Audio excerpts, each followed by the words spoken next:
The rain in Seoul doesn't fall. Punches. Abeni Karaoke learned this truth at 11:47 p.m. on a Tuesday, her bare left foot pressing into a shard of broken soju bottle.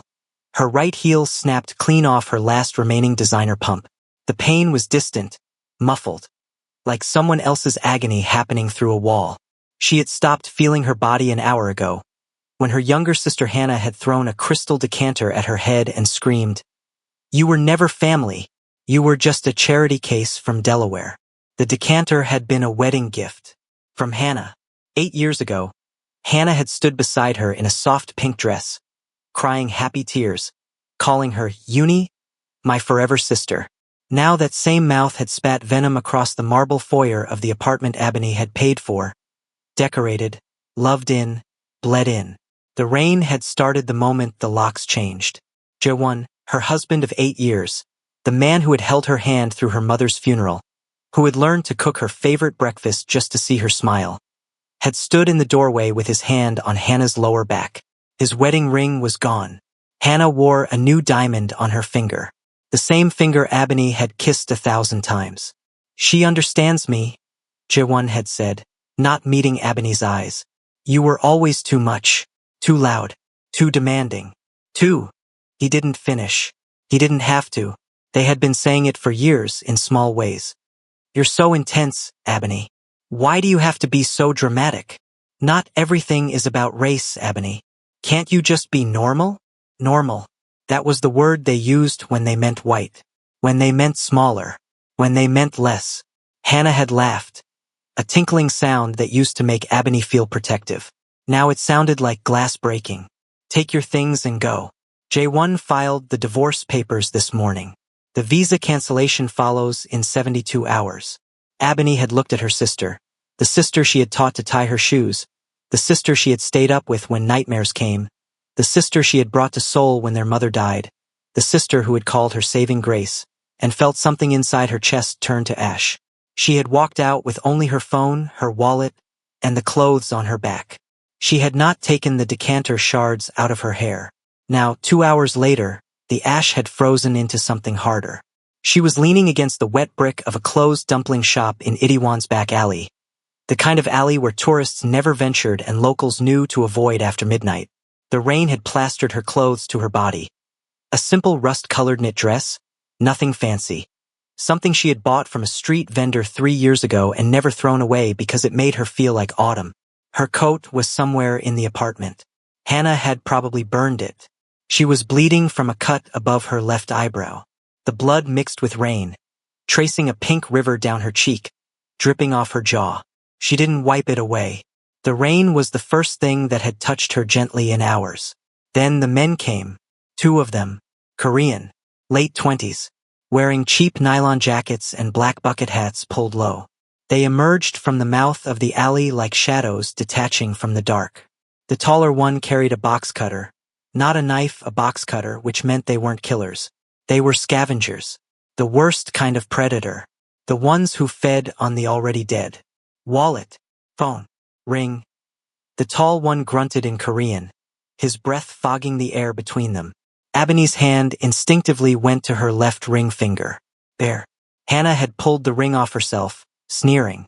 "You don't deserve this. You never deserved anything." The ring had been her mother's. A simple gold band with a tiny diamond. Not valuable. Priceless.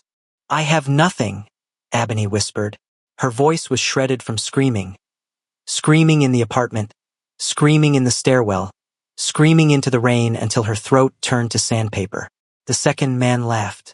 He was shorter, thicker, with a missing tooth that showed black when he smiled. "Then we take something else."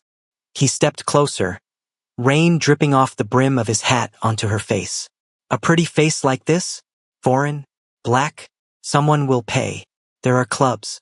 There are men with specific tastes." He reached for her chin. This was the most unsettling part. Not the threat. Not the rain. Not the blood. It was the silence that fell a moment later. The rain stopped hitting the men. A long, black shadow fell over the 3 of them, blocking the flickering neon light from the main road. The tall one looked up. His face went white. "Geomagil," he breathed. The shorter one dropped his hand from Ebony's chin as if burned. A man stood there holding a single black umbrella. He was Korean, tall for his ethnicity. Perhaps 6 feet, lean and rangy, built like a panther that had been starved just enough to make it dangerous. He wore a raw silk jacket in charcoal gray, unbuttoned over a thin black turtleneck. No logos, no flash. The fabric moved like liquid shadow when he breathed. His trousers were black, his shoes were black, his umbrella was black. He was a void in human form. His hair was jet black, falling in a jagged curtain over his left eye. The right eye was visible, and it was not brown. It was the color of old silver, a pale metallic gray that looked like a winter storm trapped in a human skull. That eye held no emotion, no anger, no pity, just the flat, patient assessment of something that had already decided you were going to die. His name was Kang Do-hyun. He was the Geomagil, the spider of the Myeongdong faction.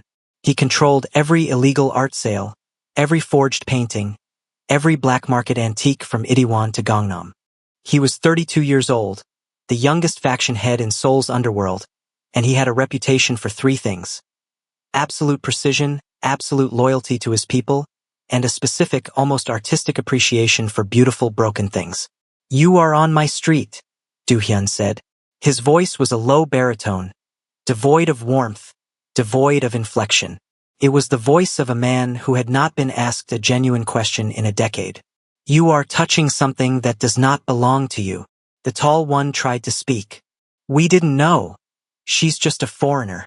She is bleeding on my street. That makes her mine." Do-hyun stepped forward. He didn't run. He didn't shout. He simply tilted his umbrella and swung it like a baton.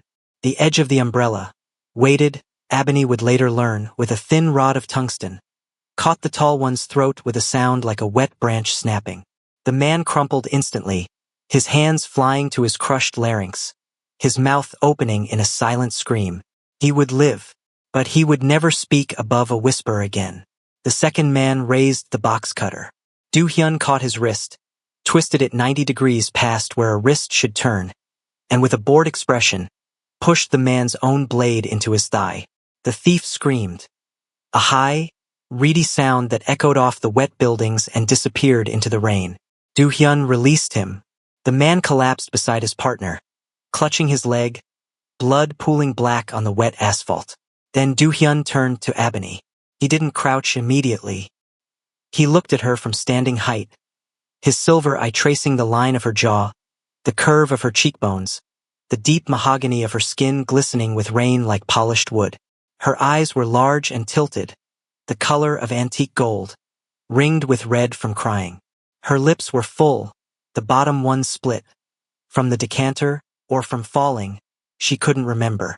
She was in her mid-30s, and the exhaustion carved into her face only made her bone structure more severe, more royal. She looked like a fallen queen. She looked like a warning. "You are bleeding on my street," he said again, quieter this time. "Then call a cleaner," Ebony spat. She tried to stand, using the brick wall for support. Her ankle screamed. She didn't care. She would not cry in front of this man. She would not give him that. He tilted his head. Most people cowered when they saw his eye. Most people looked away. This one snarled. He liked it. "Your name. None of your business." He crouched, bringing his silver eye level with hers. The rain pattered against his umbrella, missing her completely. For the first time, she noticed his hands. Long fingers, clean nails, but the knuckles were scarred like a boxer's. The skin split and healed and split again. "I just broke a man's larynx for you. That makes it my business." For a long moment, she stared into that gray void. She had just lost her husband, her sister, her home, her visa, her mother's ring, and her dignity in 4 hours. She had nothing left to fear. Not pain. Not death. Certainly not a pretty gangster with a god complex. "Ebony," she said. "It means we prayed for her. They stopped praying a long time ago." Do-hyun's expression didn't change, but something flickered in his visible eye. Recognition, perhaps, or curiosity. He offered his hand. Not a romantic gesture. An ownership gesture. The gesture of a man who took things and did not ask permission. Get in the car, Ebony, we prayed for. You're coming with me. She didn't take his hand. She stood up on her own, wobbling on the one good heel, using the wall for balance. The movement made her head swim. The cut above her brow was deeper than she thought. Blood dripped into her eye, staining her vision red. I don't go home with strangers. You don't have a home. He glanced at the discarded box cutter, then at her bare ring finger, then at the fading bruise on her wrist where someone had grabbed her. I checked your file on the way here. Your husband and sister filed a domestic disturbance report against you. You are the villain in their story. I find that fascinating. She flinched. He saw it. He filed that flinch away in his memory. How do you know my file? Because your husband owes me 3 billion won. Do-hyun stood up, his knees popping softly in the quiet alley. He used your gallery as a front for a forgery scheme. The art you authenticated? Fake. Every single piece.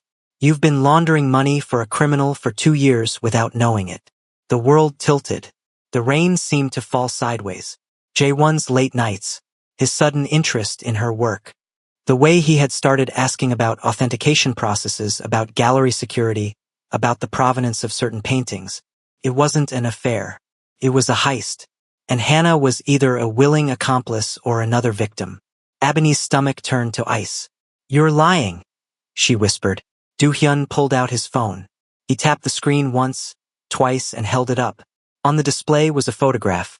Jae-won, shaking hands with a man Ebony recognized as a mid-level art dealer, standing in front of a painting she had authenticated 6 months ago. The painting was supposed to be a rare Lee Young-seop. The dealer was a known fence. I don't lie, Do-hyun said. I simply collect the truth and weaponize it. He turned and walked toward a matte black Mercedes Maybach parked at the alley's mouth, its engine purring silently. He didn't look back to see if she followed. He didn't have to. Men like Kang Do-hyun know that when you hit absolute zero, any warmth looks like fire. Ebony looked at the 2 men bleeding on the ground. She looked at the rain. She looked at her reflection in a puddle. A stranger's face, older than she remembered, harder than she remembered. She followed.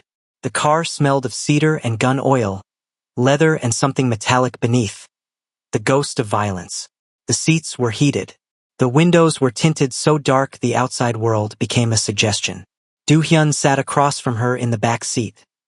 Not beside her, across from her like an interviewer, a separate throne. He handed her a silk handkerchief, black, embroidered with a single silver thread that looked like a spider's web. Press that to your head. You have 5 minutes to tell me why I shouldn't drop you at the U.S. Embassy. I'm not a citizen. I'm a permanent resident on a marriage visa, which my husband is canceling tonight. She pressed the handkerchief to her brow. The silk was cool against her skin. By morning, I'll be undocumented. By next week, deportable. She laughed, a bitter, hollow sound that scraped her raw throat. I'm a ghost.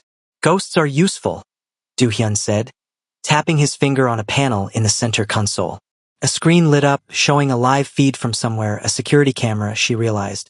The image showed her former apartment.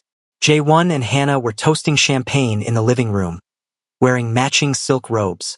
Hannah was wearing Ebony's mother's pearls. Ebony's breath hitched. How do you have access to their cameras? Because I was going to kill Jae-won next week. Do-hyun turned to her fully. The car's interior light cut shadows across his face, revealing a thin scar that ran from his ear to his jaw, disappearing into his collar. He stole 3 billion won from me. He used your gallery to do it.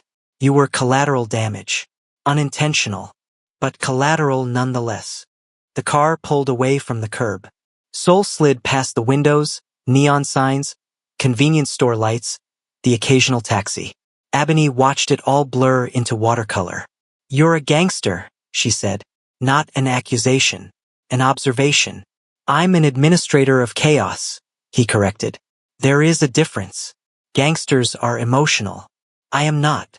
He pulled a phone from his pocket, her phone, the one the thieves had stolen, the one she had dropped somewhere between the apartment and the alley. He had already retrieved it. He unlocked it with a gesture. How did he know her passcode? And held up the screen. On the display was a video. Hannah, drunk, laughing at something off camera. Jae-won's voice. Tell me again why we did it. Hannah's response. Slurred and cruel. The black sister? She was just a placeholder. Once I got the gallery codes, she was garbage. Mom only adopted me because Ebony begged. She never wanted me. She wanted a pet. Ebony watched the video loop 3 times. She did not cry. She did not scream. Something behind her eyes went very, very still. You see, Do-hyun said softly. They were never your family. They were parasites wearing familiar faces. And you're different? I am a parasite who admits it. He reached across and closed the phone. But I am also the only person in Seoul who can help you. I can freeze the divorce. I can extend your visa. I can give you a home, a purpose, and a weapon. What weapon? He met her gaze. Me. The car stopped at a red light. Rain streaked the windows like tears. In the silence, Ebony could hear her own heartbeat. Steady, slow, surprisingly calm. She had spent 34 years being good, being polite, being grateful, being less. She had swallowed every insult, smoothed over every conflict, apologized for existing in rooms where she was the only dark face. She was done. What do you want from me? She whispered. Revenge, he said simply. I want to watch you destroy them, not because I am kind, not because I am just, but because it will be beautiful, and because I am very, very bored. He reached across her lap, his arm brushing her knees, sending an involuntary shiver up her spine, and opened the glove compartment. Inside wasn't a gun. It was a velvet box. Inside the box was a ring, not a diamond, a black spinel, sharp and faceted like a shard of night, set in white gold. This is not a proposal, he said. This is a contract. You wear this. You live in my guest room. You eat my food. You sleep in my security. And in 3 months we take everything back. The money, the gallery, your name. And if I say no, then I drop you at the embassy. And you spend the rest of your life wondering what would have happened if you had been brave just once. Ebony looked at the ring, then at the silver eye, then at the rain. She had curated priceless, fragile things for a decade. She knew the difference between a treasure and a trap. But she had also slept in a dumpster an hour ago to avoid the rain. She had watched her sister laugh at her mother's memory. She had nothing left to lose. She put the ring on herself. Do-hyun smiled. It was the most terrifying thing she had ever seen. A slow curl of the lips that didn't reach his eyes, that revealed nothing except the depth of his patience. Good girl, he murmured, and the light turned green, and the car pulled away into the Seoul night, leaving the 2 bleeding thieves and the shattered pieces of her old life behind. The penthouse was a monument to control. It sat atop the Myeongdong Arts Center, a 12-story brutalist building Do-hyun owned through 17 shell companies and 3 ghost corporations. The elevator required a retinal scan, a fingerprint, and a voice code. The windows were one-way glass, black from the outside, transparent from within, offering a panoramic view of Namsan Tower and the sprawl of Seoul beyond. But the glass was also reinforced, bulletproof, capable of withstanding a direct mortar strike. The penthouse wasn't a home. It was a fortress with a view. The interior was a study in negative space. The walls were raw concrete, unadorned, still bearing the ghost marks of the formwork from when the building was poured. The floors were heated Korean oak, dark and silent underfoot. The furniture was minimal, a low black leather sofa, a single glass coffee table, a dining table that seated 12 but had never hosted a meal. No photographs, no paintings, no clutter. The only decoration was a single jade bonsai tree on the windowsill, ancient and twisted, its leaves the color of sea glass. It sat in a hand-thrown ceramic pot the color of dried blood. For the first 7 days, Ebony was a ghost inside a ghost. Do-hyun gave her the guest suite, a room larger than her entire former apartment with its own bathroom, its own balcony, its own climate control. The bed was dressed in charcoal linen. The closet was empty except for a few items he had ordered. Soft cashmere sweaters in black and charcoal, thick wool socks, simple cotton pajamas, a single silk robe the color of midnight. No dresses, no colors, no patterns. He was erasing her wardrobe the way he erased everything else. Methodically, deliberately, with purpose. A private doctor came on the second day, a small, nervous woman with quick hands and quicker eyes. She stitched the cut above Ebony's brow, 7 stitches, neat and small, bandaged her ankle, a bad sprain, not a break, and prescribed antibiotics for the beginning of an infection. She asked no questions. She accepted a thick envelope from Do-hyun and left without a word. A lawyer came on the third day, a sharp-suited woman named Ms. Cha, who spoke in rapid Korean and typed even faster. She filed an emergency injunction against the divorce, froze the joint accounts, and submitted a counter-complaint of fraud against Jae-won. "He won't see daylight for a week," Ms. Cha said with grim satisfaction. "By the time I'm done, he'll be lucky to keep his underwear." Do-hyun himself was a rare presence. He appeared at odd hours, dawn, midnight, the gray hour before the sun rose, moving through the penthouse like a shadow with errands. He never spoke unless spoken to. He never entered her room without knocking first. 3 short raps, a pause, then 2 more. He left food outside her door. Not Korean food, she noticed, but neutral things. Toast, soup, rice, fruit. Nothing that required conversation. He did not touch her. He did not ask about her past. He did not demand gratitude. That was the most unsettling part. The waiting. On the 8th night, Ebony couldn't sleep. The stitches itched. The ankle ached. The silence of the penthouse pressed against her eardrums like cotton. She padded barefoot through the dark hallway, following a sliver of light under the kitchen door. Do-hyun was standing at the stove, staring at a pot of boiling water. He was making ramyun, instant noodles, the kind college students ate at 3 a.m.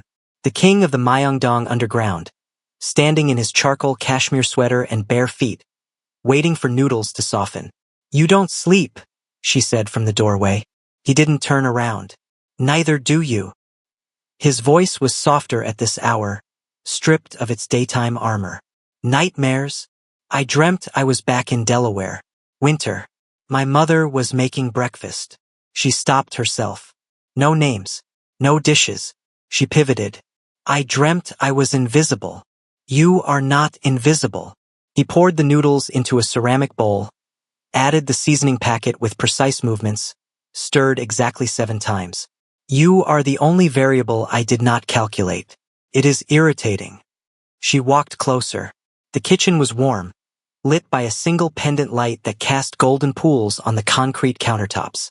For the first time, she noticed his hands in detail, long fingers, clean nails, but the knuckles were scarred like a boxer's, and there was a faded tattoo on his right wrist. A single spiderweb, the threads so fine they looked like veins.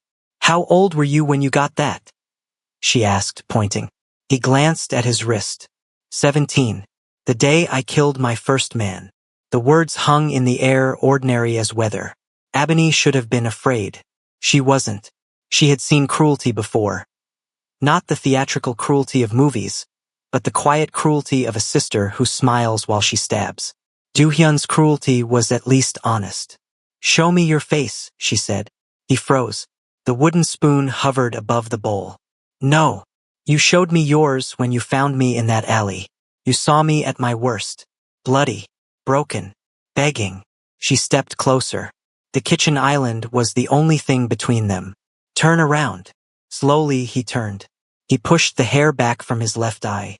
Both eyes were gray, but the left one was clouded. A white cataract, like a dead star, like a moon seen through fog. He was half blind. The scar on his jaw continued upward, branching into a burn that disappeared into his hairline. The skin was rippled and tight, a roadmap of old pain. "I was 8, he said quietly. "My uncle wanted to teach me a lesson about trust. He told me to close my eyes. He poured boiling oil on my face. He said, 'Now you will never be fooled by a pretty face again.'" Ebony didn't flinch. She reached across the island and touched his scarred jaw. Her fingers were warm. His skin was cool. He inhaled sharply. A man who had not been touched kindly in a decade, who had forgotten what it felt like to be held rather than hit. "You're not a monster," she said. "I am exactly a monster." He pulled away, but slowly, reluctantly, as if her touch had roots. He pushed the bowl of noodles toward her. "Eat. Tomorrow we begin the hunt." The hunt began at her former gallery, Cielo, in Gangnam. Do-hyun drove her himself. No driver, no guards, just the two of them in the matte black Maybach. He wore a cream-colored linen shirt, unbuttoned at the collar, and dark trousers that moved like water when he walked. No jacket, no armor. He looked almost human. Ebony wore a structured mustard yellow coat over a black turtleneck, with slim black trousers and low-heeled boots. Her hair was in a high puff, exposing the elegant line of her neck. Her earrings were gold, shaped like abstract tears. A gift from her mother, the only jewelry she had left. The black spinel ring glittered on her finger like a promise. The gallery was in a converted warehouse, all white walls and polished concrete floors. The current exhibition featured emerging Korean abstract artists, bold strokes, primary colors, nothing like the forgeries Jae-won had been pushing. Ebony had built this space from nothing. She had curated every show, negotiated every sale, charmed every investor. And now, according to the sign on the door, Hannah was the creative director. Hannah was behind the counter, counting receipts. When they walked in, she looked up. Her face cycled through shock, then fear, then manufactured pity. A 3-act play Ebony had seen 1,000 times. Hannah had always been a good actress. That was her gift. That was her curse. Uni, Hannah breathed, using the Korean term for older sister. Her voice was soft, trembling, perfectly calibrated to sound concerned. You look healthy. We were so worried. After you left so suddenly. Ebony said nothing. She just stared. The silence stretched, filled the white room, pressed against the walls. Then Do-hyun walked in behind her. The temperature dropped. Hannah recognized him immediately. Everyone in Seoul's art underworld knew the spider funded half the galleries as a laundering front. Her face went from performative concern to genuine fear in a heartbeat. Mr. Kong, Hannah stammered, her hands trembling as she set down the receipts. We didn't expect. Your investment is secure, we just had an audit. Everything is in order. It is not in order, Do-hyun said. He walked to the wall, ran one finger over a painting. A supposed Lee Yufin that Ebony now saw was a forgery. The brushstrokes too, even the signature slightly wrong. Your husband sold 30% of my portfolio to a competitor in Busan. He used your sister's credentials to do it. Her biometrics, her signature, her reputation. That's a lie. Jae-won burst from the back office, a stack of papers in his hand. He looked terrible. Haggard, rings under his eyes, his shirt untucked. The affair had not aged well. The guilt, or the stress, or the sheer exhaustion of maintaining a lie had carved new lines into his face. He pointed at Ebony, his finger trembling. She's poisoning you against us. She's a liar. She's unstable. She's been jealous of Hannah for years. Jealous of her connection to Korean culture. Jealous of her lightness. Jealous that she fits in where Ebony never could. Ebony finally spoke. Her voice was quiet, but it cut like a scalpel through the gallery's sterile air. Jae-won. He stopped. His mouth hung open. You told me you loved me on a beach in Jeju. You said my skin looked like honey in the sunset. You said you had never seen anything so beautiful. She took a step forward. Her boots clicked on the concrete. Was that before or after you copied my safe combination? The room went silent. Even the air conditioning seemed to hold its breath. Jae-won's face went gray. Hannah grabbed his arm, her nails digging into his sleeve. She's recording this, Hannah hissed. Don't say anything. She's trying to provoke you. Do-hyun smiled. That terrible, slow smile that showed no teeth, that revealed nothing except the depth of his amusement. She doesn't need to record it. I own this building. I own the cameras in the walls, the microphones in the light fixtures, the backup servers in the basement. He pulled out his phone and pressed play. Jae-won's voice filled the gallery, tinny but clear. Just get the codes from her phone while she's asleep. Tell her you want to braid her hair like when you were kids. She's so desperate for affection. She'll believe anything. Hannah's response, laughing. She's so pathetic. That African blood makes her weak. Too emotional. Too needy. She thinks because she raised me, I owe her something. I don't owe her anything. Ebony closed her eyes. She had heard it before. She had watched the video in the car, but hearing it again in the gallery she had built in front of the art she had loved, was a different kind of death. A slower one. The kind that happened from the inside out. Do-hyun's hand found the small of her back. A brief, grounding pressure. Not romantic. Just there. You have 48 hours to vacate this gallery and return 1.5 billion won to my account, Do-hyun said, his voice flat. Not the full 3 billion. Just what you stole from me directly. Consider it a courtesy. Jae-won laughed. A desperate, manic sound that echoed off the white walls. You can't touch us. We have a witness protection offer from the prosecution. We're turning state's evidence on you, Spider. Your whole operation. Your money laundering. Your connections. Your uncle. He stepped forward, emboldened by his own desperation. If we go down, you go down with us. The prosecutor, Yoon, has been building a case against you for 2 years. We're his star witnesses. That gave Do-hyun pause. For 1 second, just one, the mask slipped, and Ebony saw something raw beneath. Betrayal, yes, but not from Jae-won. From the system. He had been played. His own investments had been used to build the case against him. You're lying, Do-hyun said, but his voice had lost its edge. Check your sources, Jae-won sneered. Ask your uncle. He's the one who sold us out. He's been working with Yoon to consolidate power. You're not the spider anymore. You're the bait. Do-hyun grabbed Ebony's wrist and pulled her out of the gallery. His grip was bruising. His face was stone. In the elevator, he slammed the emergency stop. The car jolted to a halt between floors, suspended in the shaft like a coffin. They are working with the prosecutor, he said, breathing hard, his visible eye wild. If they testify, I go to prison for 20 years. My uncle goes free. You go back to the alley. Then we don't let them testify, Ebony said. He looked at her.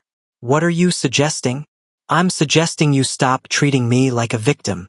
She stepped into his space. They were the same height in her boots. She could see the veins in his eye, the faint tremor in his jaw, the pulse beating in his throat. I curated a forgery exhibition at the Louvre. I authenticated a Vermeer that 3 other experts called fake. I know how to make a lie look like truth. And I know how to catch a liar. This isn't curating. This is warfare. Same skills. Different medium. She held his gaze. Give me 24 hours with their private server. I'll find something. A backdoor. Contradiction. A second account they forgot to hide. Something we can use to discredit them before they testify. Do-hyun's gray eyes widened. He had collected a broken bird. But broken birds, it turned out, had talons. And beaks. And the memory of flight. If you do this, he whispered, there is no going back. You become complicit. You become a criminal. You become like me. Ebony thought of the rain, the alley, the box cutter, the sound of her mother's pearls clicking against Hannah's throat. I became complicit the moment I put on your ring, she said. He kissed her then. It was not gentle. It was not romantic. It was a collision of 2 desperate, cold things trying to create heat. His hand cupped the back of her neck, his fingers tangling in her hair. Her hands fisted in his linen shirt, pulling him closer. The elevator swayed. The lights flickered. Somewhere above them, the gallery continued to exist, but Ebony couldn't feel it anymore.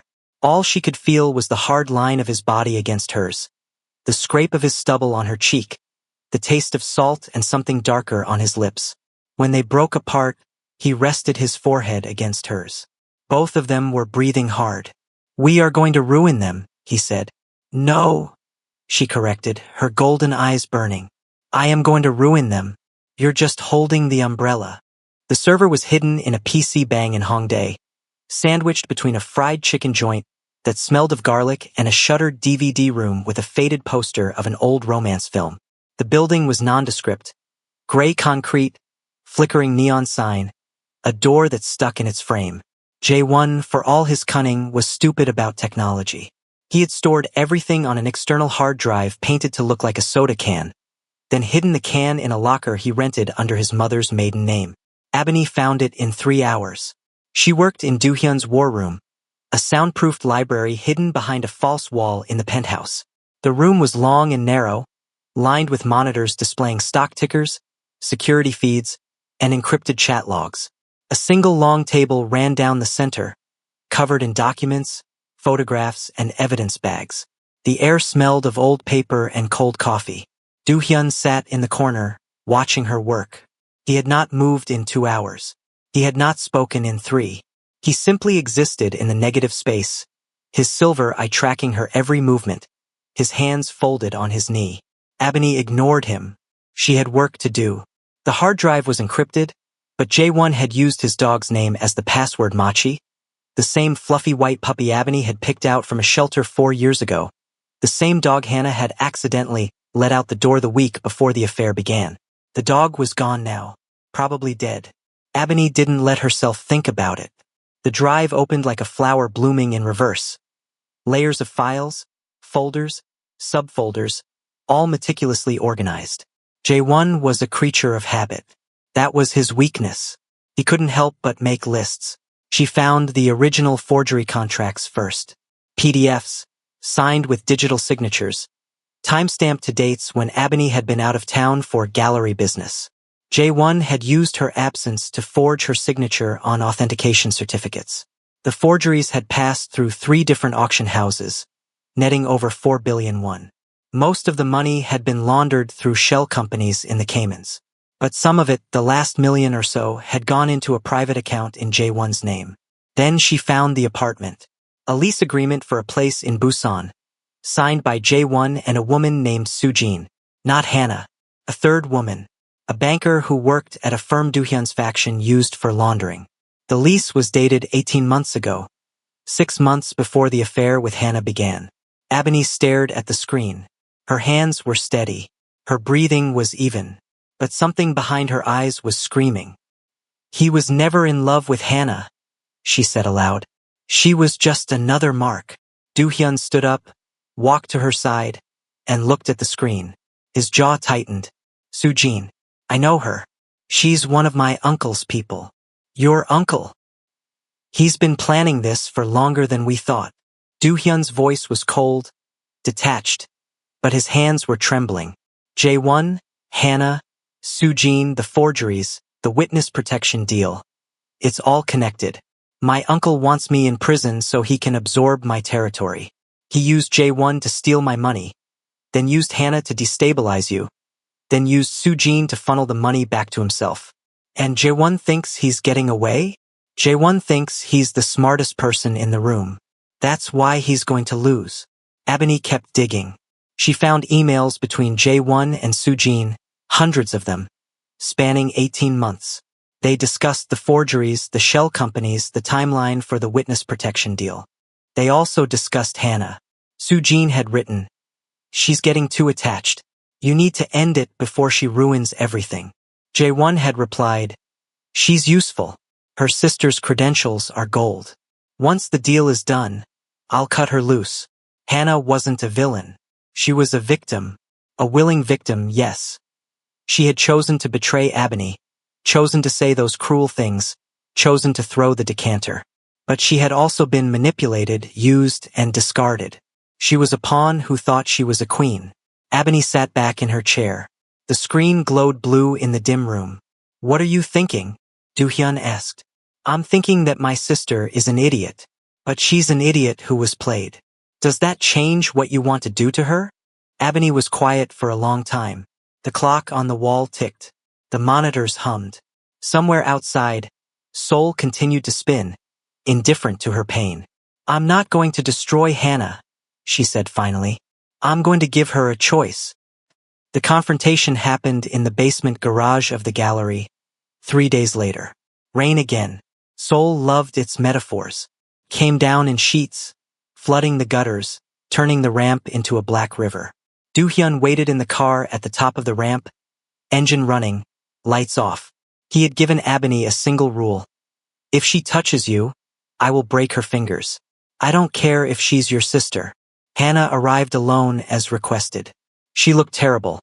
No makeup, hair in a messy knot, wearing an oversized hoodie and stained sweatpants.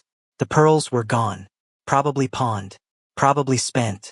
She stood under a flickering fluorescent light, shivering in the damp cold, looking nothing like the polished woman who had thrown Ebony out a month ago. "You won," Hannah said bitterly. Her voice was hoarse. She had been crying. J1 left. He took the car and the Busan account. He's halfway to Macau by now. I woke up this morning and he was gone. No note. No money. I know, Ebony said. I let him. Hannah's eyes widened. What? I deleted the freeze on his accounts 3 hours ago.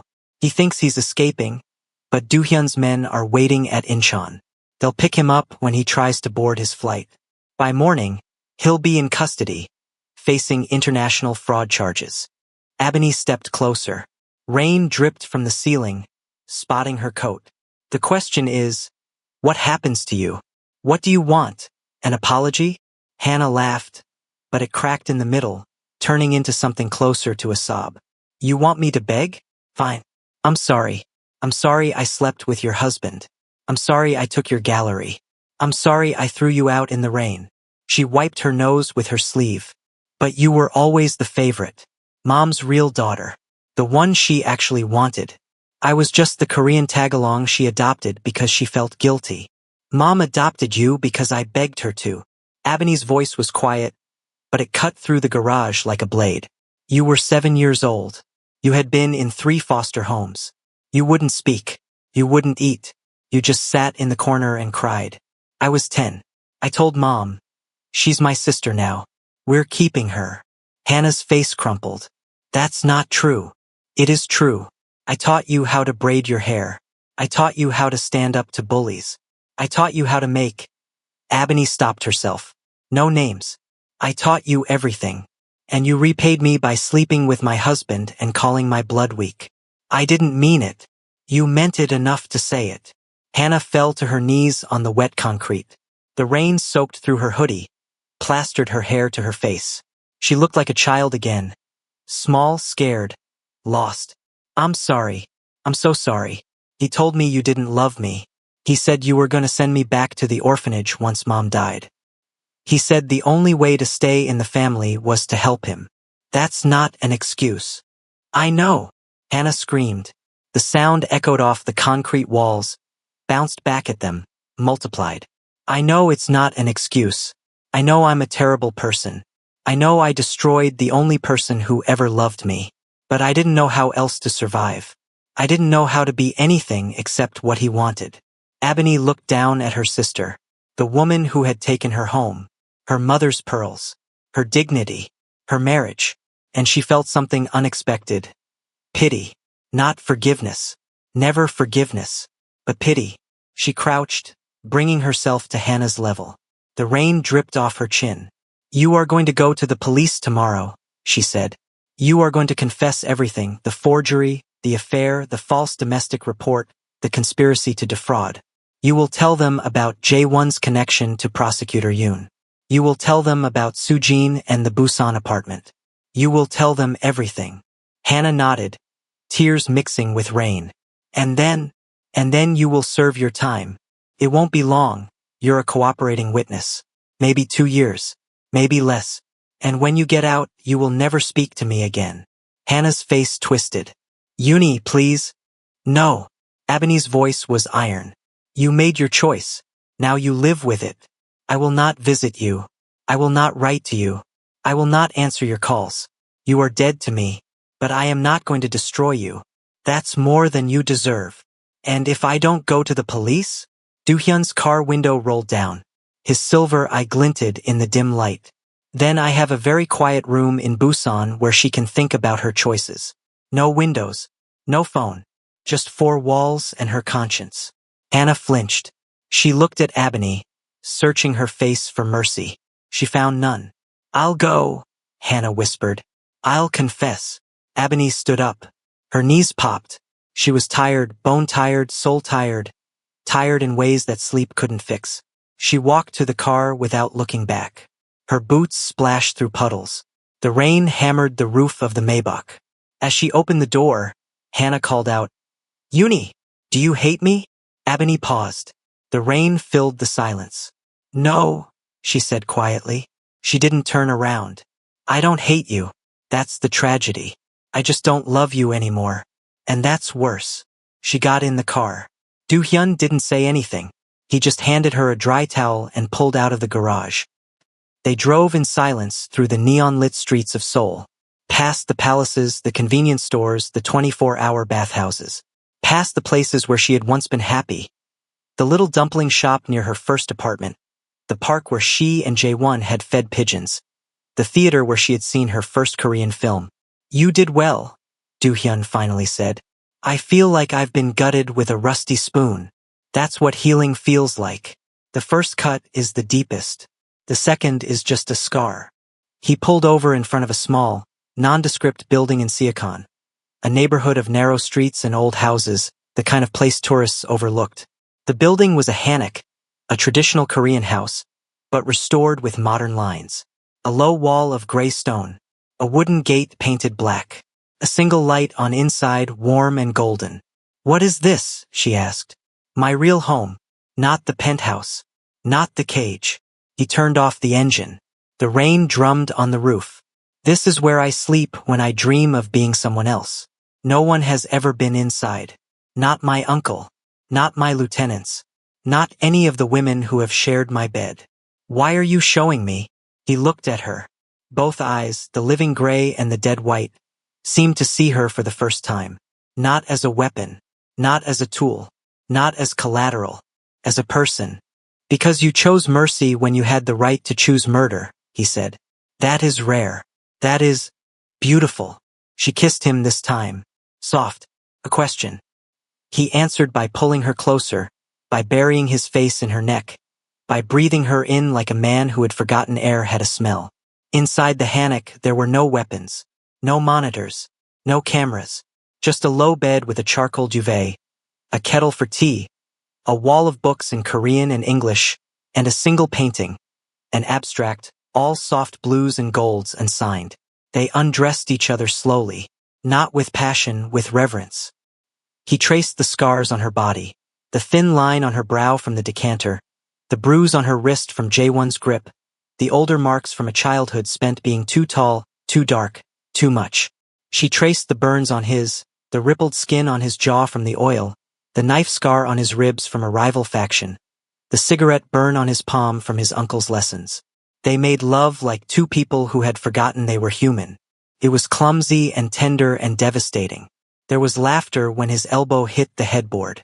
There were tears when she touched his blind eye and he didn't flinch. There was silence afterward, the good kind, the kind that doesn't need to be filled. Lying in the dark, wrapped in the charcoal duvet, Ebony traced the spiderweb tattoo on his ribs. The threads were so fine they looked like lace. "What happens now?" she asked. "Now," Kang Do-hyun said, pulling the blanket over her shoulder. "We see if the world will let us be happy. Probably won't." "Good," Ebony murmured, already half asleep. "I'm bored of easy." He smiled against her hair. A real smile, not the terrifying one. The kind that reached his eyes, both of them, the living and the dead. For the first time in 20 years, Kang Do-hyun slept without one eye open. Hannah kept her word. She confessed the next morning, walking into the Seoul Central District Prosecutor's office at 9 a.m. with a lawyer Do-hyun had provided. The confession was detailed, damning, and devastating. She named names. She provided dates. She handed over copies of emails Ebony had retrieved from the hard drive. The trial was a media circus. The Korean press called Ebony the Black Swan of Seoul, a ridiculous name that made Do-hyun snort coffee through his nose. They photographed her every entrance and exit, dissected her wardrobe, speculated about her relationship with the spider. One tabloid ran a side-by-side comparison of her and Hannah under the headline, "Sisters of War, Love, Betrayal, and a 3 billion won lie." Jae-won was arrested at Incheon International Airport, trying to board a flight to Macau with a suitcase full of cash and a passport in someone else's name. He was extradited back to Seoul, charged with fraud, forgery, money laundering, and conspiracy. His lawyer tried to argue that Ebony had been the mastermind, a classic defense, blaming the black woman, but the evidence was overwhelming. The emails, the hard drive, the testimony. He was sentenced to 12 years. Hannah got 3 years plus probation for her cooperation. The judge was lenient because she had confessed first. Ebony watched from the gallery as her sister was led away in handcuffs. Hannah looked back once, her eyes red, her mouth forming a word, Uni. Ebony looked away. But Prosecutor Yoon was not done. He wanted Do-hyun, and he had one card left to play. 3 weeks after the trial, a package arrived at the Hannock. No return address, just Ebony's name written in sharp, blocky letters. Inside was a USB drive and a photograph. The photograph was of Ebony and Do-hyun in the elevator. Kissing, his hand on her neck, her body pressed against his. It had been taken from a hidden camera. The angle was wrong, the lighting was poor, but their faces were unmistakable. The USB contained a single audio file. It was short, less than 30 seconds, but it was enough. Ebony's voice, clear as glass. I became complicit the moment I put on your ring. Prosecutor Yoon's offer, delivered through a mutual contact, was simple. Testify against Do-hyun in exchange for full immunity. Describe his criminal operations. Detail his connections. Confirm that he had threatened Jae-won and Hannah. If she refused, the audio would be released, and she would be charged as an accessory to racketeering, forgery, conspiracy, and obstruction of justice. She would face 10 years. Do-hyun would face 20. They would be tried separately, convicted separately, imprisoned separately. Do-hyun watched her as she listened to the audio for the 10th time. His face was unreadable. He sat at the low table in the Hannock, a cup of cold tea in front of him, his hands perfectly still. He's good, he said quietly. He waited until I started to care about you. That's the oldest trick in the book. Find the soft spot. Press. I'm not testifying. You should. He poured himself fresh tea, the movement precise, automatic. I am a criminal, Ebony. I have done terrible things. The man who saved you in that alley? He also drowned a rival in a bathtub. A white bathtub. The man held onto the sides and begged, and I pushed his head under the water until the bubbles stopped. He set down the teapot. His hands were steady. I have broken fingers. I have ruined careers. I have destroyed families. Not because I enjoyed it, although sometimes I did, but because it was efficient. Because mercy is a luxury I could not afford. I don't care. You should. He finally looked at her. His gray eye was wet. The blind one was unchanged. Clouded, distant, unreadable. I would rather go to prison for 20 years than watch you become a villain for loving me. You are not a villain. You are not a criminal. You are a woman who was wronged and who fought back. That is not the same thing. Ebony slammed her hand on the table. The teacups jumped. Tea sloshed over the rims. You don't get to decide that, she shouted. You don't get to save me from myself. I am 34 years old. I survived Delaware winters, a sister who betrayed me, a husband who stole my life, and an alley with a box cutter. I am not fragile. I am not breakable. I am not yours to protect. I know you're not fragile. He reached across the table and took her hands. His fingers were cold. You're the most dangerous thing I've ever met. That's why I'm asking you to let me go. Please. She stared at him. His face was open in a way she had never seen. No mask, no armor. Just the raw, terrified vulnerability of a man who had spent his entire life building walls and was now watching them crumble. And then she had an idea. Terrible, beautiful, insane idea. What if we don't fight the charge? She said. What if we plead guilty? But to something smaller? What do you mean? The audio proves I was complicit. Fine. But it doesn't prove I was a willing participant. We can argue coercion, duress. A woman with no home, no visa, no money, forced to cooperate with a powerful criminal in exchange for survival. She was thinking fast now, her curator's mind sorting through options, finding connections, building a narrative. I'll take a plea. 6 months of community service. Fine. Probation. I can live with that.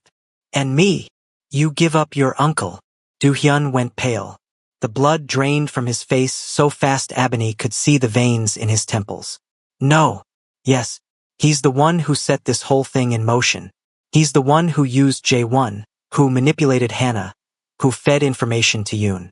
If you give him up, his operation, his money, his connections, you become a cooperating witness. You get a reduced sentence. If I betray him, he will send 100 men to kill us. He will not stop. He will not rest. He will hunt us until we are dead. Then we leave Seoul. She pulled out her phone, opened a map, zoomed out. South Korea disappeared. The ocean appeared. Then a different continent. A different country. Delaware, she said. My aunt still has the house. It's small. It's old. The roof leaks in winter. But it's quiet. No one will look for a Korean gangster and a Kenyan-American curator in Delaware. Do-hyun stared at the map. His finger traced the route Seoul to Incheon, Incheon to Philadelphia, Philadelphia to Wilmington. Hours, miles, an entire ocean. You would take me to your home? He asked. His voice was strange, small, almost childlike. You took me in when I had none. She kissed his scarred jaw, his blind eye, the corner of his mouth. That's what love is. It's not a feeling. It's a decision. And I've decided. He made the call that night. His uncle, a withered man named Kang Ho-suk, with a smiling face and dead eyes, was arrested at his own birthday party. He was wearing a velvet suit and holding a glass of champagne when the police walked in. Do-hyun had provided everything.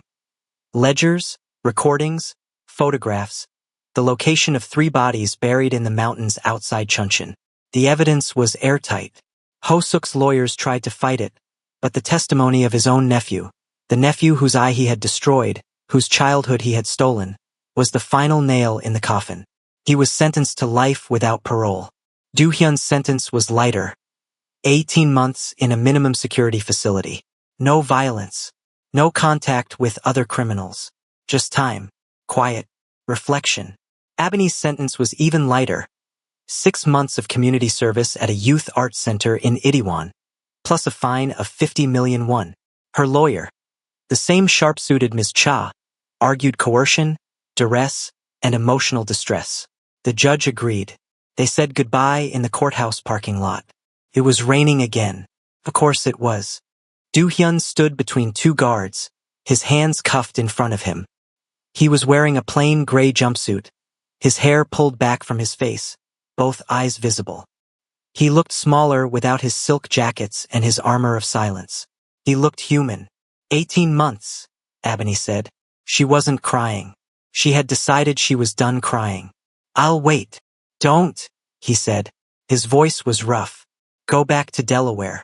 Find a nice man who sells insurance. Forget about Seoul. Forget about me. I don't want a nice man.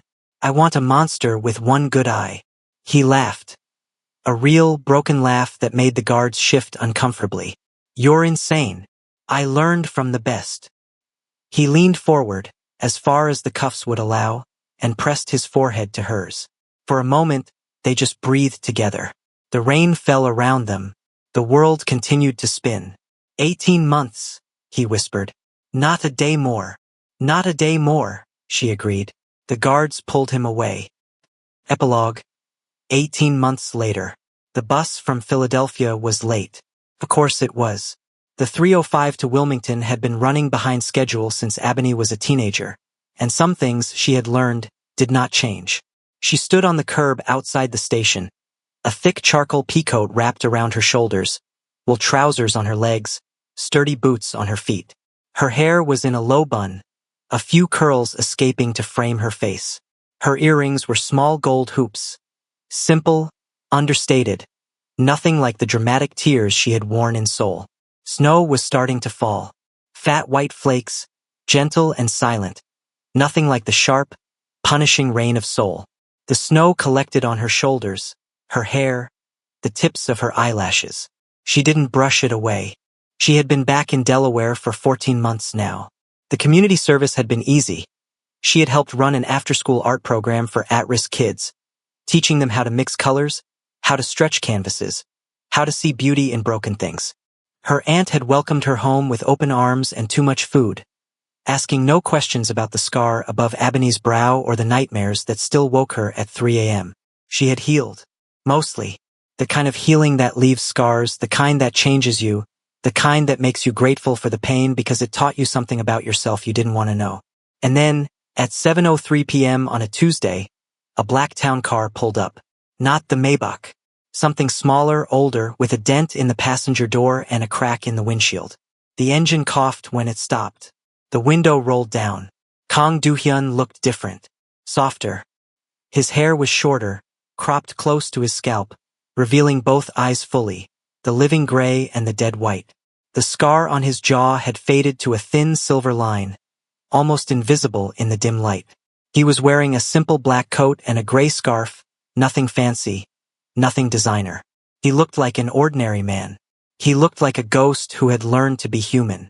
He got out of the car. The snow collected on his shoulders, his hair, the tips of his boots. He looked at her. She looked at him. "You came," he said.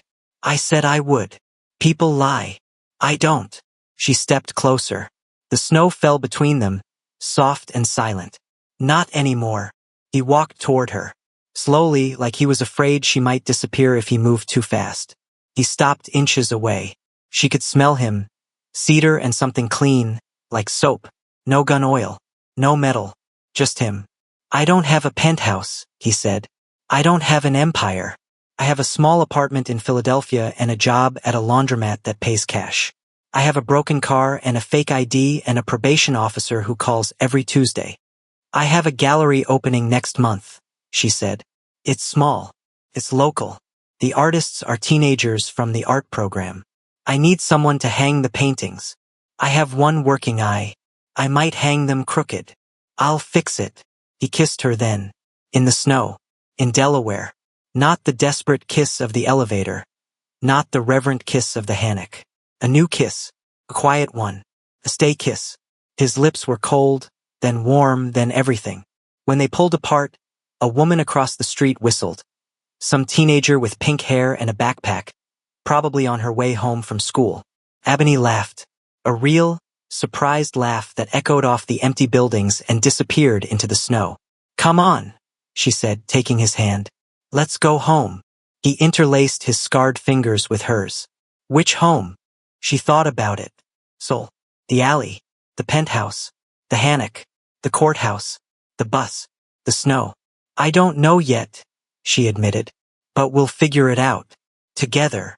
Kang Do-hyun, former spider of Myeongdong, convicted criminal, disgraced nephew, washed-up gangster, looked at her with his one good eye and smiled. Not the terrifying smile. Not the broken smile. A new one. A found one. Together, he agreed. And they walked into the Delaware snow. Two broken people who had decided to be whole, leaving behind the blood, the rain, and the city that had tried to eat them alive. Hey loves, this story teaches us that betrayal doesn't break you, it turns you into power. Thank you so much for watching. Kindly like and subscribe.